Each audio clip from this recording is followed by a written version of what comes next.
১১২ দিন পর শিক্ষা কার্যক্রমে ফিরল ঢাকা বিশ্ববিদ্যালয়। প্রতিটি বিভাগেই ছিল ছাত্রছাত্রীদের স্বতঃস্ফূর্ত অংশগ্রহণ। শিক্ষা সুষ্ঠু পরিবেশ ঘিরে আনা ও শিক্ষাবর্ষের ক্ষতি পুষিয়ে নিতে শিক্ষক ও শিক্ষার্থীদের নির্দেশনা দিয়েছেন ঢাকা বিশ্ববিদ্যালয়ের উপাচার্য অধ্যাপক ডক্টর নিয়াজ আহমেদ খান। বিশ্ববিদ্যালয় ক্যাম্পাস ও হলে পরিবেশ শান্তিপূর্ণ রাখতে ইতোমধ্যে বেশ কয়েকটি টিম কাজ করছে বলে জানিয়েছেন সহকারী প্রক্টর। নিয়ামুল আজিজ সাদিকের রিপোর্ট। রৌদ্রোজ্জ্বল সকালে স্নিগ্ধতায় প্রাণ ফিরেছে ক্যাম্পাসেও।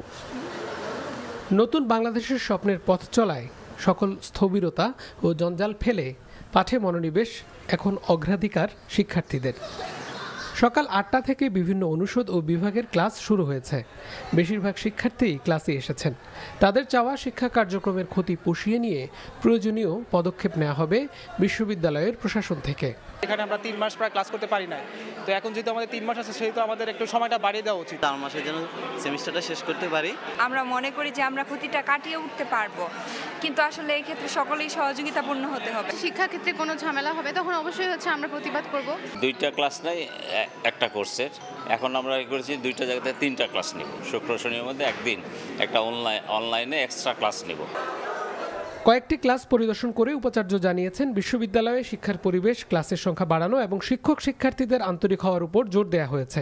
অনেক রকম চ্যালেঞ্জ আছে, সবাই একটা কঠিন মানসিক, কোনো ক্ষেত্রে শারীরিক একটা ট্রমার মধ্যে দিয়ে আমরা এখন এই পর্যায়ে এসেছি। পেছনে ফেরার আর সুযোগ নেই। মানুষের রক্তের ঋণে আমরা এখন আবদ্ধ। এই যে কিছু ক্ষতি হয়েছে 2.5 মাস 3 মাসে, সেটা কি করে পুষিয়ে নেওয়া যায় চেষ্টা করছি। আমরা সবার সাথে কথা বলে একটা পর্যায়ে যাব। বিশ্ববিদ্যালয় হলগুলোতে যেন অশান্তিপূর্ণ পরিবেশ না থাকে এবং ক্যাম্পাসে শিক্ষার নিরাপদ পরিস্থিতির জন্য কাজ করে যাচ্ছেন বলে জানিয়েছেন সহকারী প্রক্টর। এই ঘটনাগুলোর পুনরাবৃত্তি ঘটবে না। হলের দীর্ঘদিনের সমস্যা, হলের মূল সমস্যাগুলো আমরা চিহ্নিত করতে পেরেছি। কিছুটা বাস্তবতাও আছে, আমাদের সীমাবদ্ধতা আছে। আবাসন উপযোগী এবং শিক্ষা উপযোগী হল করবার জন্য সর্বাত্মক পলিসি লেভেলে আমরা কথা বলছি এবং সেগুলো নির্দেশনা দেওয়া হয়েছে। বিশ্ববিদ্যালয়ে ছাত্র রাজনীতি সীমিত করার বিষয়টি পড়াশোনার জন্য ইতিবাচক বলে মনে করেন অনেক শিক্ষার্থী।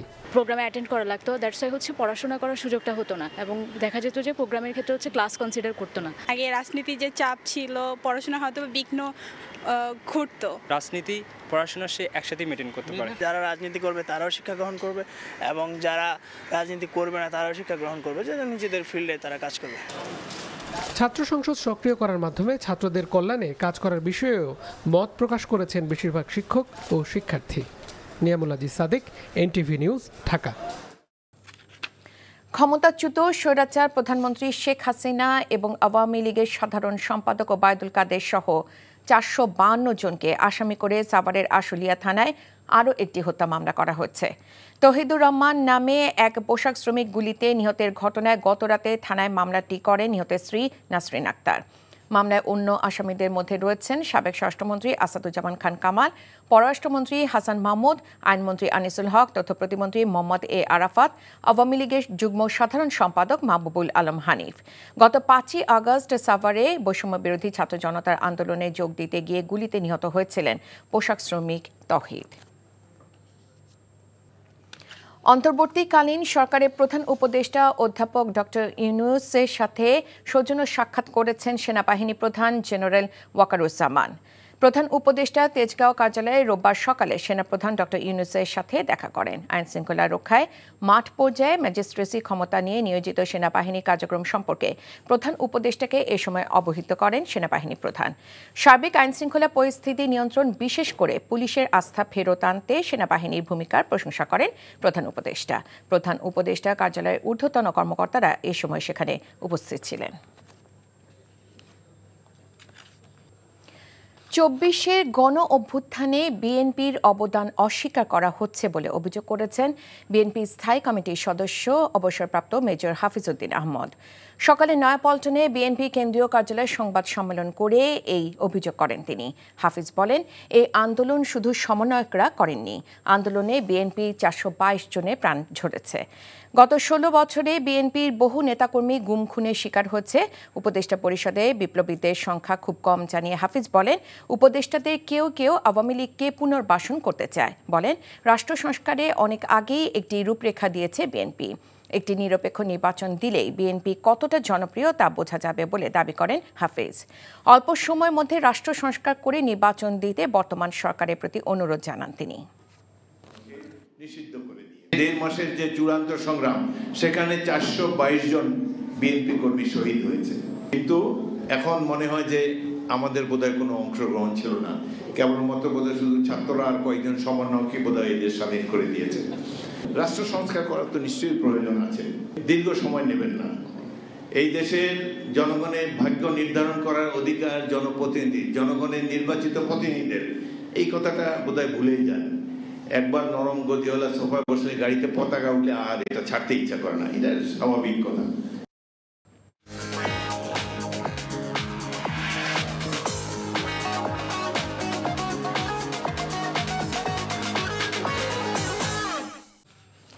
নগদ নিবেদিত অর্থনীতির খবর।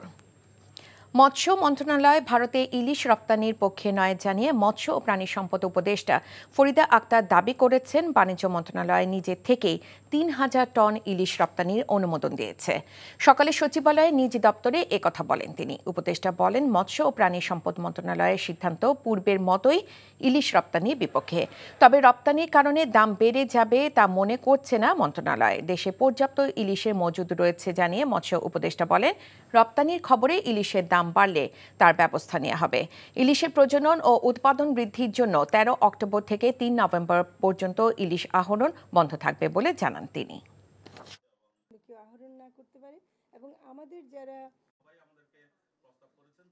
বাণিজ্য মন্ত্রণালয় স্বাধীনভাবে এটা তারা দিয়েছেন এবং তারা একটা অনুরোধের প্রেক্ষিতে দিয়েছেন।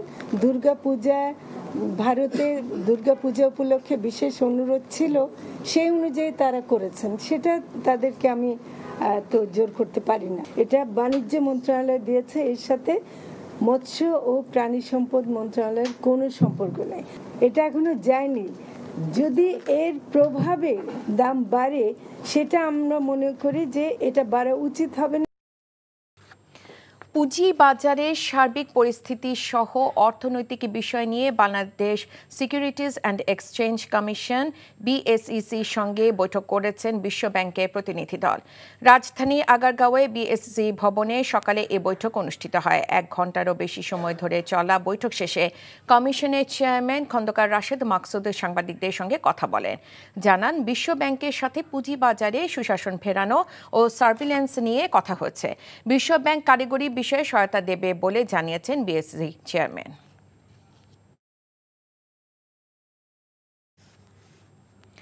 মেয়াদের মধ্যে শেষ হচ্ছে না আওয়ামী লীগ আমলে নেওয়া সিলেট ওসমানী আন্তর্জাতিক বিমানবন্দরে প্রায় ২৫০০ কোটি টাকার উন্নয়ন ও সম্প্রসারণ প্রকল্প।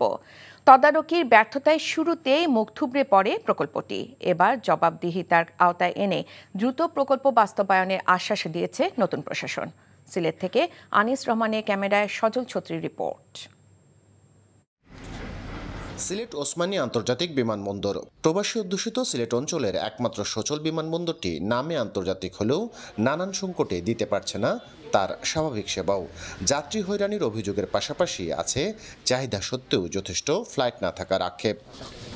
শুরুতে নকশা জটিলতা আর জবাবদিহিতা না থাকায় 2020 সালে নেয়া প্রায় ২৫০০ কোটি টাকার বিমানবন্দর সম্প্রসারণ ও উন্নয়ন প্রকল্পও মুখ থুবড়ে পড়েছে। প্রকল্পের মেয়াদ শেষ হতে চললেও কাজ হয়নি সিকিভাগ। টার্মিনাল এখনো যেটা নতুন হওয়ার কথা এটা হচ্ছে না, অনেক স্লো হচ্ছে। তো আমাদের অনেক সময় ভোগান্তি করতে হয়, লাগেজ পেতে ভোগান্তি হয়। মাল একসাথে আয় না, কিন্তু আইয়ালে কইব যে মাল প্লেনে আইছে না, বাদে ফ্লাইটে আরও 1.5-2 ঘন্টা এনে কাটা লাগে। লাগেজগুলা টানাটানি যে করে নিয়ে যে আমার কাছে দেন করেন বা এদিকে যান, এইটা যেহেতু সমস্যা না হয় এইটাই। নতুন সরকার গঠনের পর আবারও নড়েচড়ে বসেছে বেসামরিক বিমান চলাচল কর্তৃপক্ষ। প্রকল্পটিকে গুরুত্ব সহকারে দেখছে বর্তমান সরকার।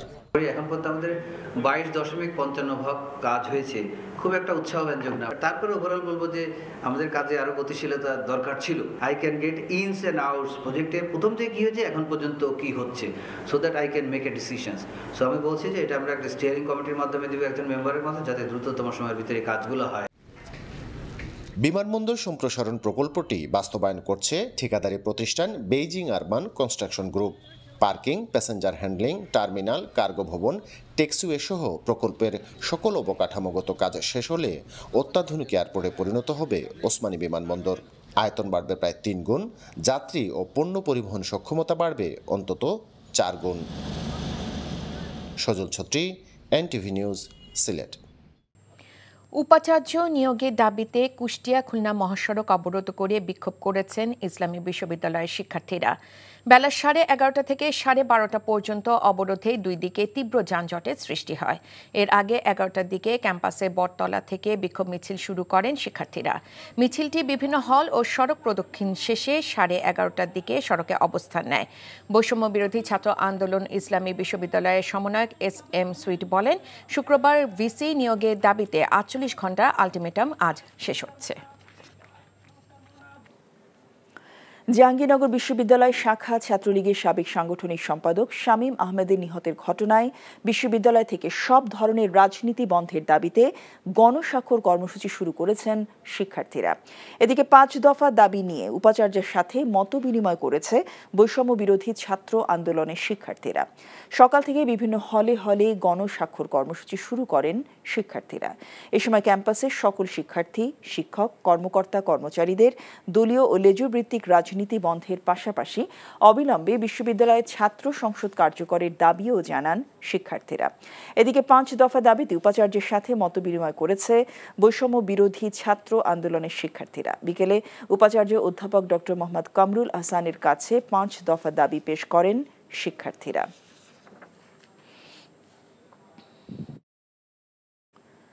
উজানের ঢল ও অতিবৃষ্টিতে সৃষ্ট সাম্প্রতিক বন্যায় নোয়াখালী ও মৌলভীবাজারে সড়কের ব্যাপক ক্ষতি হয়েছে। এতে চরম দুর্ভোগে যাতায়াতকারীরা। সড়ক বিভাগ জানায়, নোয়াখালীতে ক্ষতিগ্রস্ত 250 কিলোমিটার সড়কের নির্মাণ খরচ 20 কোটি টাকারও বেশি। এছাড়া এলজিইডির ক্ষতি হয়েছে 1500 কিলোমিটার গ্রামীণ পাকা সড়ক ও শতাধিক ব্রিজ কালভার্ট। দ্রুত মেরামত কাজ সম্পন্নের দাবি জানিয়েছেন এলাকাবাসী। বিস্তারিত শওকত করিমের ডেস্ক রিপোর্টে। ভয়াবহ বন্যায় নোয়াখালীর 8 উপজেলার 22 লাখ মানুষ পানিবন্দী হয়ে পড়ে। ধীরে ধীরে পানি নামতে থাকে, বেরিয়ে আসতে থাকে ক্ষতচিহ্ন।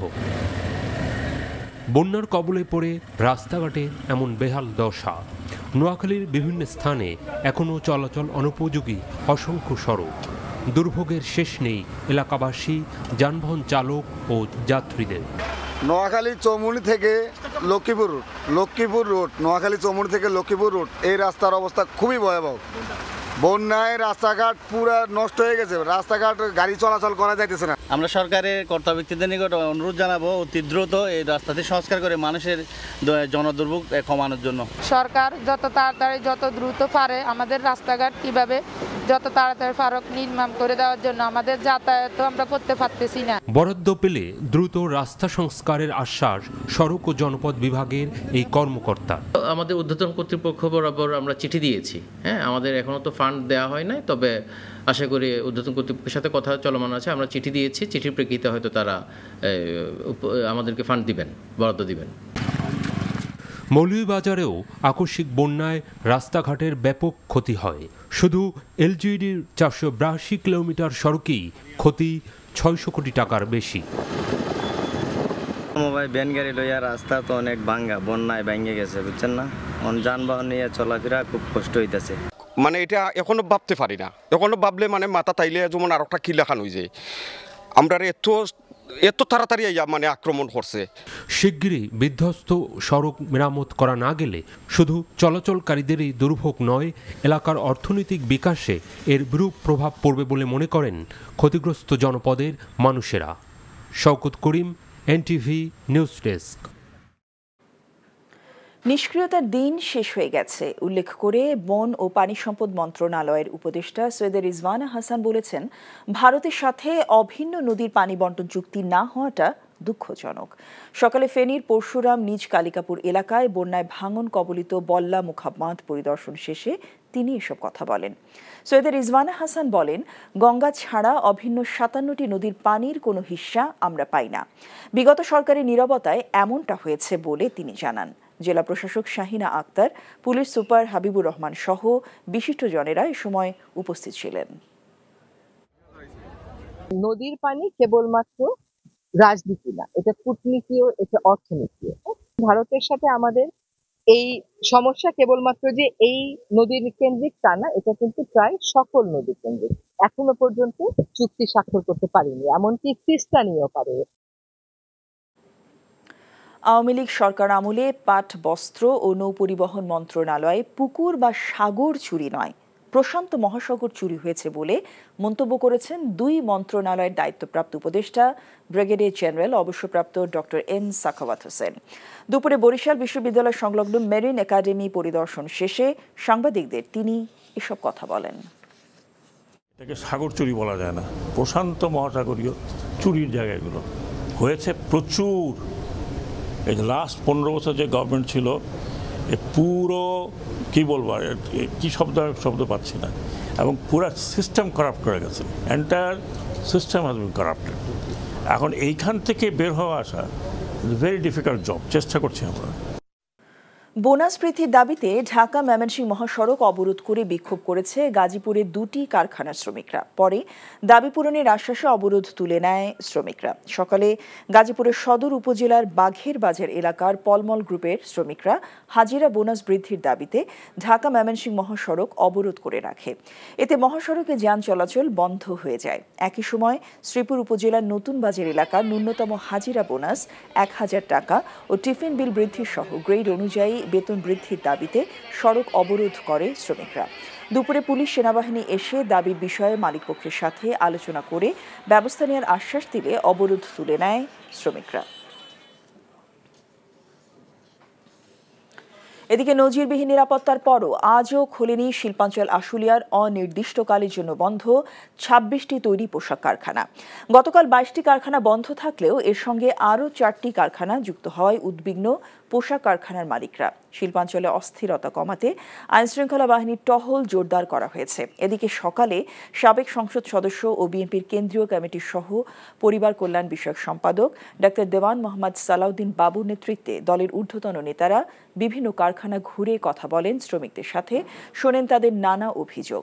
মালিকপক্ষের সাথে বসে মীমাংসার মাধ্যমে সমঝোতার কথা বলেন তারা। উপাচার্য নিয়োগের দাবিতে কুষ্টিয়া খুলনা মহাসড়ক অবরোধ করে বিক্ষোভ করেছেন ইসলামী বিশ্ববিদ্যালয়ের শিক্ষার্থীরা। বেলা 11:30 থেকে 12:30 পর্যন্ত অবরোধে দুই দিকে তীব্র যানজটের সৃষ্টি হয়। এর আগে 11টার দিকে ক্যাম্পাসে বটতলা থেকে বিক্ষোভ মিছিল শুরু করেন শিক্ষার্থীরা। মিছিলটি বিভিন্ন হল ও সড়ক প্রদক্ষিণ শেষে 11:30টার দিকে সড়কে অবস্থান নেয়। বৈষম্য বিরোধী ছাত্র আন্দোলন ইসলামী বিশ্ববিদ্যালয়ের সমন্বয়ক SM সুইট বলেন, শুক্রবার ভিসি নিয়োগের দাবিতে 48 ঘন্টার আলটিমেটাম আজ শেষ হচ্ছে। নারায়ণগঞ্জে আলোচিত মা মেয়েকে হত্যা মামলার একমাত্র আসামি আল জোবায়ের স্বপ্নিলকে মৃত্যুদণ্ড ও 1 লাখ টাকা জরিমানা করেছে আদালত। দুপুরে নারায়ণগঞ্জের অতিরিক্ত জেলা ও দায়রা জজ আদালতের বিচারক উম্মে সরাবান তহুরা এই রায় ঘোষণা করেন। রায় ঘোষণার সময় দণ্ডিত আসামি স্বপ্নিল আদালতে কাঠগড়ায় উপস্থিত ছিলেন। 2022 সালের 1 মার্চ ফুটপাত থেকে ছোড়া কেনেন জুবায়ের আল স্বপ্নিল। ওই ছোড়া নিয়ে তিনি নন্দীর ফ্ল্যাটে গিয়ে মা ও মেয়েকে কুপিয়ে হত্যা করে। পরদিন নিহতের স্বামী হত্যা মামলা দায়ের করেন। মেয়াদের মধ্যে শেষ হচ্ছে না আওয়ামী লীগ আমলে নেয়া সিলেট ওসমানী আন্তর্জাতিক বিমানবন্দরের প্রায় 2,500 কোটি টাকার উন্নয়ন ও সম্প্রসারণ প্রকল্প। তদারকির ব্যর্থতায় শুরুতেই মুখ থুবড়ে পড়ে প্রকল্পটি। এবার জবাবদিহিতার আওতায় এনে দ্রুত প্রকল্প বাস্তবায়নের আশ্বাস দিয়েছে নতুন প্রশাসন। সিলেট থেকে আনিস রহমানের ক্যামেরায় সজল ছত্রীর রিপোর্ট। সিলেট ওসমানী আন্তর্জাতিক বিমানবন্দর প্রবাসী অধ্যুষিত সিলেট অঞ্চলের একমাত্র সচল বিমানবন্দরটি নামে আন্তর্জাতিক হলেও নানান সংকটে দিতে পারছে না তার স্বাভাবিক সেবাও। যাত্রী হয়রানির অভিযোগের পাশাপাশি আছে চাহিদা সত্ত্বেও যথেষ্ট ফ্লাইট না থাকার আক্ষেপ। শুরুতে নকশা জটিলতা আর জবাবদিহিতা না থাকায় 2020 সালে নেয়া প্রায় 2,500 কোটি টাকার বিমানবন্দর সম্প্রসারণ ও উন্নয়ন প্রকল্পও মুখ থুবড়ে পড়েছে। প্রকল্পের মেয়াদ শেষ হতে চললেও কাজ হয়নি সিকিভাগ। টার্মিনাল এখনো যেটা নতুন হওয়ার কথা এটা হচ্ছে না, অনেক স্লো হচ্ছে। তো আমাদের অনেক সময় ভোগান্তি করতে হয়, লাগেজ পেতে ভোগান্তি হয়। মাল একসাথে হয় না, কিন্তু আইয়া কইব যে মাল প্লেনে আইছে না বাদে ফ্লাইটে আরও 1.5-2 ঘন্টা এনে কাটা লাগে প্যাকেজগুলা টানাটানি যে করে নিয়ে যে আমার কাছে দেন করেন বা এদিকে যান এইটা যেহেতু সমস্যা না হয় এইটাই। নতুন সরকার গঠনের পর আবারও নড়েচড়ে বসেছে বেসামরিক বিমান চলাচল কর্তৃপক্ষ। প্রকল্পটিকে গুরুত্ব সহকারে দেখছে বর্তমান সরকার। এখন পর্যন্ত আমাদের 22.55 কাজ হয়েছে, খুব একটা উৎসাহব্যঞ্জক না। তারপরে ওভারঅল বলবো যে আমাদের কাজে আরো গতিশীলতা দরকার ছিল। I can get ins and outs প্রজেক্টে প্রথম থেকে কি হয়েছে এখন পর্যন্ত কি হচ্ছে, so that I can make a decisions. So আমি বলছি যে এটা আমরা একটা স্টিয়ারিং কমিটির মাধ্যমে দেবো একজন মেম্বারের মাধ্যমে, যাতে দ্রুততম সময়ের ভিতরে কাজগুলো হয়। বিমানবন্দর সম্প্রসারণ প্রকল্পটি বাস্তবায়ন করছে ঠিকাদারি প্রতিষ্ঠান Beijing urban construction group. Parking, passenger handling, terminal, cargo ভবন, ট্যাক্সিওয়ে সহ প্রকল্পের সকল অবকাঠামোগত কাজ শেষ হলে অত্যাধুনিক এয়ারপোর্টে পরিণত হবে ওসমানী বিমানবন্দর। আয়তন বাড়বে প্রায় 3 গুণ, যাত্রী ও পণ্য পরিবহন সক্ষমতা বাড়বে অন্তত 4 গুণ। সজল ছত্রী, এনটিভি নিউজ, সিলেট। সিলেটে যুবদলের নতুন পূর্ণাঙ্গ কমিটি ঘোষণা নিয়ে অসন্তোষের সৃষ্টি হয়েছে। দুপুরে জেলা ও মহানগর কমিটির পদবঞ্চিতরা নানান অভিযোগ এনে শহীদ মিনারে আমরণ অনশন শুরু করেন। এ সময় তারা দাবি করেন নবগঠিত সিলেট জেলা ও মহানগর যুব দলের কমিটি গঠনে অনিয়ম ও স্বেচ্ছাচারিতা করা হয়েছে। এছাড়া কমিটিতে সমন্বয়কের অভাব এবং দলের ভাবমূর্তি নষ্ট হচ্ছে। অবিলম্বে এই কমিটি বাতিল করে নতুন কমিটি গঠনের দাবি জানান তারা, না হয় আরও কঠোর কর্মসূচির হুঁশিয়ারি দেন পদবঞ্চিতরা। পরে সিনিয়র কিছু নেতাদের আশ্বাসে অনশন ভঙ্গ করেন তারা। সম্প্রতি 291 সদস্যের সিলেট জেলা ও 301 সদস্যের মহানগর কমিটি ঘোষণা করা হয়। আসন্ন দুর্গাপূজাকে নির্বিঘ্ন করতে ও সনাতন ধর্মাবলম্বীরা যেন শান্তিপূর্ণভাবে উদযাপন করতে পারে সেজন্য সেনাবাহিনী মাঠে তৎপর রয়েছে বলে জানিয়েছেন সেনা কর্মকর্তারা। দুপুরে রংপুরে সনাতন ধর্মাবলম্বীদের ধর্মসভা কমিটির সাথে এক আলোচনা সভায় এসব কথা বলেন রংপুর 66 পদাতিক ডিভিশনের ব্রিগেডিয়ার জেনারেল হুমায়ুন কাইয়ুম। এ সময় তিনি পূজা চলাকালীন সময় গুজব রটনাকারীদের বিরুদ্ধে ব্যবস্থা গ্রহণে আইনশৃঙ্খলা রক্ষাকারী বাহিনীকে অবগত করারও আহ্বান জানান। আলোচনা সভায় ধর্মসভা পরিচালনা কমিটির সভাপতি, সাধারণ সম্পাদক সহ পূজা উদযাপন কমিটির সদস্যবৃন্দরা উপস্থিত ছিলেন।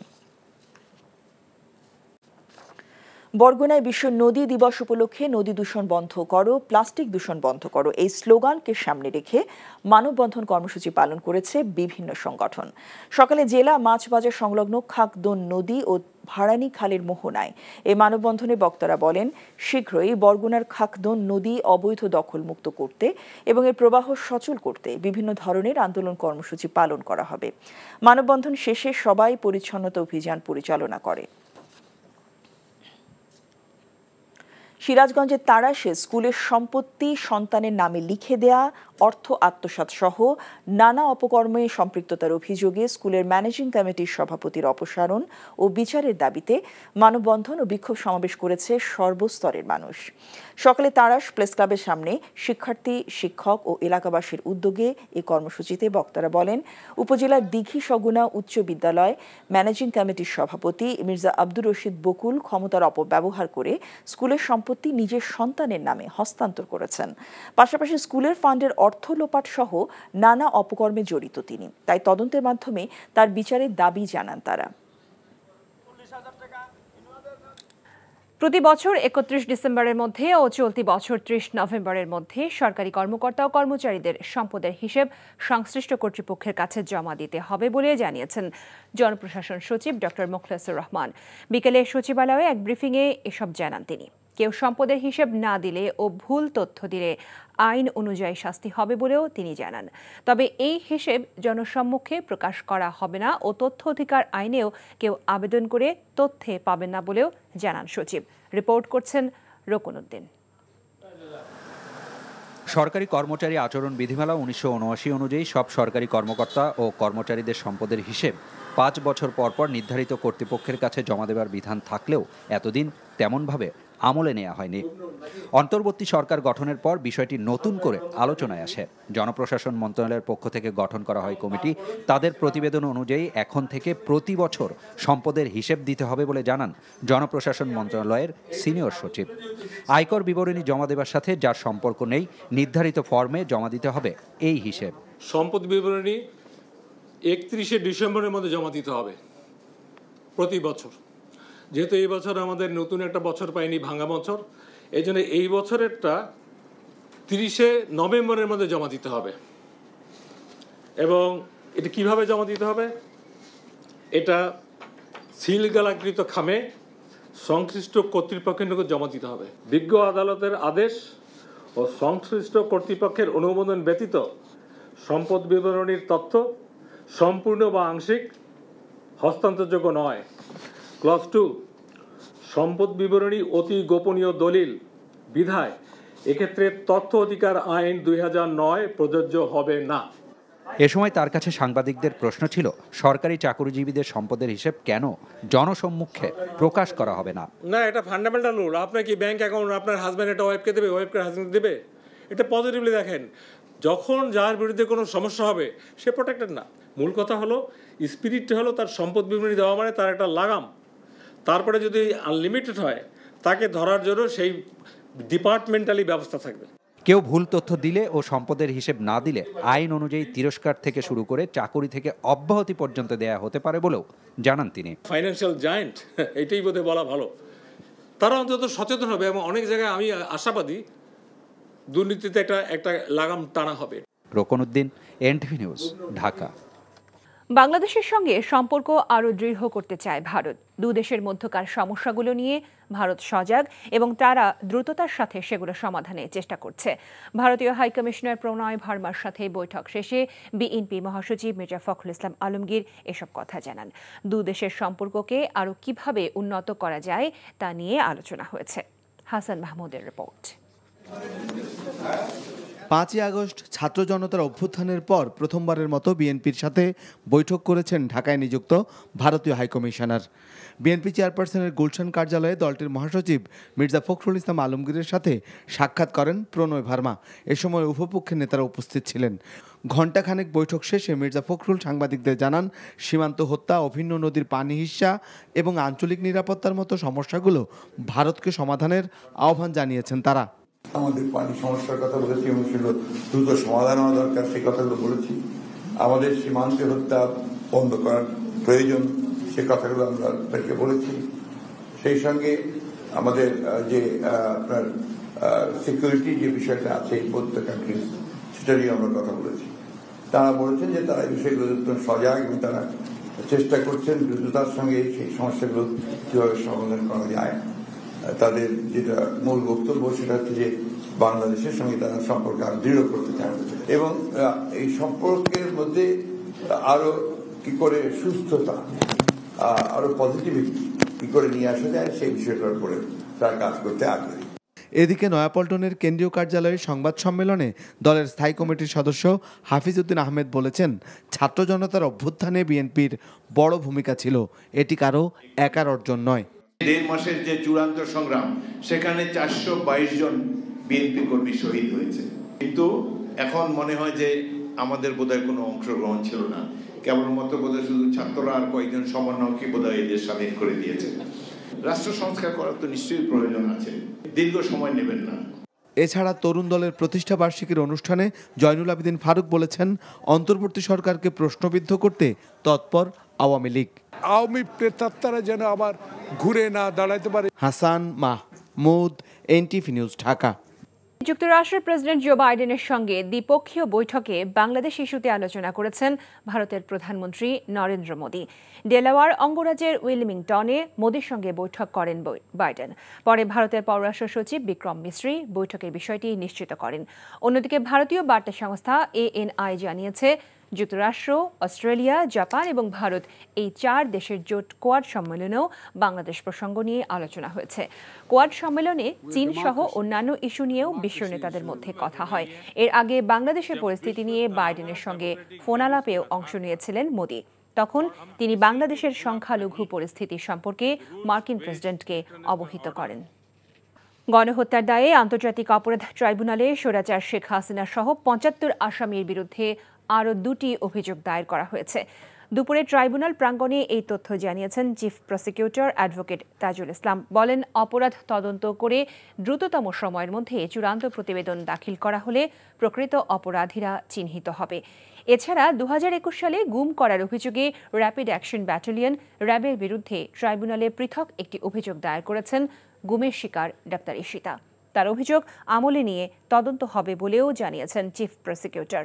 আর সরকার বিচারক নিয়োগ দিলেই ট্রাইব্যুনালের বিচার কার্যক্রম শুরু হবে বলে তিনি জানিয়েছেন। দুটো অভিযোগ জমা পড়েছে। একটা হচ্ছে এই গণ আন্দোলনে একজন ডাক্তার সজীব সরকার 18 জুলাই উত্তরায় আজমপুরে আন্দোলন চলাকালে তিনি বুকে গুলিবিদ্ধ হয়ে শাহাদাত বরণ করেছিলেন। একটা গুলি তার বুকের বাম পাশে ভেদ করে পিঠ দিয়ে বের হয়ে চলে যায়। দ্বিতীয় আরেকটি অভিযোগ আজকে আমাদের কাছে এসেছে। ইশরাত রফিক ঈশিতা, উনি একজন ডাক্তার, তাকে 28শে জুলাই 2021 সালে তুলে নিয়ে যায় র্যাব। নিয়ে গিয়ে তাকে 5 দিন পরে 2রা আগস্ট তাকে আদালতে উপস্থাপন করে 3টা মামলা দেওয়া হয়, মাদকের মামলা দেওয়া হয়। এই যে মাঝখানে 5 দিন তাকে গুম করে রাখা হয়, তাকে অকথ্য নির্যাতন করা হয়, এই গুমের অভিযোগে তিনি আজকে আমাদের কাছে এই মামলাটা দায়ের করেছেন। ভারতের দুর্গোৎসব উপলক্ষে দেশটির বিশেষ অনুরোধে বাণিজ্য মন্ত্রণালয় নিজে থেকেই 3000 টন ইলিশ রফতানির অনুমোদন দিয়েছে বলে জানিয়েছেন মৎস্য ও প্রাণী সম্পদ উপদেষ্টা ফরিদ আক্তার। তবে মৎস্য ও প্রাণী সম্পদ মন্ত্রণালয় ইলিশ রপ্তানির পক্ষে নয় বলেও তিনি জানান। এদিকে অর্থ উপদেষ্টা ডক্টর সালেউদ্দিন আহমেদ বলেছেন, দেশের বৃহত্তর স্বার্থে ভারতে ইলিশ রফতানির সিদ্ধান্ত নেওয়া হয়েছে। তামজিদ সুমনের রিপোর্ট। মৎস্য প্রাণী সম্পদ উপদেষ্টা বলেন, দুর্গাপূজা উপলক্ষে ভারতের অনুরোধেই দেশটিতে 3000 টন ইলিশ রপ্তানির অনুমোদন দিয়েছে বাণিজ্য মন্ত্রণালয়। তিনি বলেন, এ বিষয়ে তার মন্ত্রণালয় কোনো সিদ্ধান্ত দেয়নি। সকালে সচিবালয়ে সাংবাদিকদের প্রশ্নের জবাবে উপদেষ্টা বলেন, তার মন্ত্রণালয়ের সিদ্ধান্ত পূর্বের মতোই ইলিশ রপ্তানির বিপক্ষে। বাণিজ্য মন্ত্রণালয় স্বাধীনভাবে এটা তারা দিয়েছেন এবং তারা একটা অনুরোধের প্রেক্ষিতে দিয়েছেন। ভারতে দুর্গাপূজা উপলক্ষে বিশেষ অনুরোধ ছিল, সেই অনুযায়ী তারা করেছেন। সেটা তাদেরকে আমি তো জোর করতে পারি না। এটা বাণিজ্য মন্ত্রণালয় দিয়েছে, এর সাথে মৎস্য ও প্রাণী সম্পদ মন্ত্রণালয়ের কোনো সম্পর্ক নেই। এটা এখনো যায়নি। যদি এর প্রভাবে দাম বাড়ে, সেটা আমরা মনে করি যে এটা বাড়া উচিত হবে না। দুপুরে সচিবালয়ে আইএফডি এর কান্ট্রি ডিরেক্টরের সাথে সৌজন্য সাক্ষাৎ শেষে অর্থ উপদেষ্টা সাংবাদিকদের বলেন, দেশের বৃহত্তর স্বার্থেই ইলিশ রপ্তানির সিদ্ধান্ত নেওয়া হয়েছে। একটা দেশ যাতে একটা ইমোশনাল ইনভলভমেন্ট, আমাদের ফ্রেন্ডলি কান্ট্রি আমরা বলি, এটা 0.5%ও না, 1%-এর নিচে। তা আমরা কেন একটা ইসেকে ইমোশনাল একটা ইমোশনাল, আমাদের বাণিজ্যিক দিক তো সুবিধা আছে, এক্সপোর্ট ফরেন যে পাবো তো আমরা কিছু, এমনি চোরাচালান হয়ে চলে যাচ্ছে এদিক সেদিক থেকে, আপনি সেটার কোনো পাচ্ছেন না। এটা আই ক্যান অ্যাসিওর ইউ এটা অনেক বিবেচনা করে, এবং এটার জন্য আমি বহু বাহাবা পেয়েছি। ভারতে যে পরিমাণ ইলিশ পাঠানো হবে, এর কারণে বাজারে ইলিশের দামে কোনো প্রভাব পড়বে না বলে মনে করেন অর্থ উপদেষ্টা। Tamjid Suman, NTV news, Dhaka. আগামী 15 দিনের মধ্যে অন্তর্বর্তী সরকারকে ডিম ও মুরগির বাজারের সিন্ডিকেটেড হোতাদের ধরার আলটিমেটাম দিয়েছে বাংলাদেশ পোল্ট্রি অ্যাসোসিয়েশন। না হলে খামার বন্ধ করে দেওয়া হবে বলে হুঁশিয়ারি দিয়েছে সংগঠনটি। সকালে রাজধানী কাকরাইলে আইডিবি ভবনে কর্পোরেট সিন্ডিকেটদের মতামত নিয়ে ডিম মুরগির দাম নির্ধারণ করা এবং উৎপাদন খরচ বাড়িয়ে বাজার অস্থির করার প্রতিবাদে আয়োজিত এক সংবাদ সম্মেলনে এ কথা বলেন বিপিএ সভাপতি সুমন হাওলাদার। তিনি বলেন, অন্তর্বর্তী সরকারকে ডিম ও মুরগির বাজারের সিন্ডিকেটদের হোতাদের দ্রুত সময়ের মধ্যে ধরতে হবে। এজন্য সরকারকে 15 দিনের আলটিমেটাম দেয়া হলো। দামি মানা না হলে ধীরে ধীরে খামার বন্ধ করে দেবেন প্রান্তিক খামারিরা বলে হুঁশিয়ারি দেন তিনি। কর্পোরেট কোম্পানিগুলোর সিন্ডিকেট না ভাঙলে সামনের দিনে ডিম মুরগি বড় লোকের পণ্য হবে বলে মন্তব্য করেছেন বিপিএ সভাপতি। কর্পোরেট কোম্পানির সিন্ডিকেট ভাঙতে হবে। আমরা প্রান্তিক খামাররাই সিন্ডিকেটের জন্য উৎপাদন থেকে সরে যেতে বাধ্য হচ্ছে এবং জোর করে আমাদেরকে সরিয়ে দেওয়া হচ্ছে।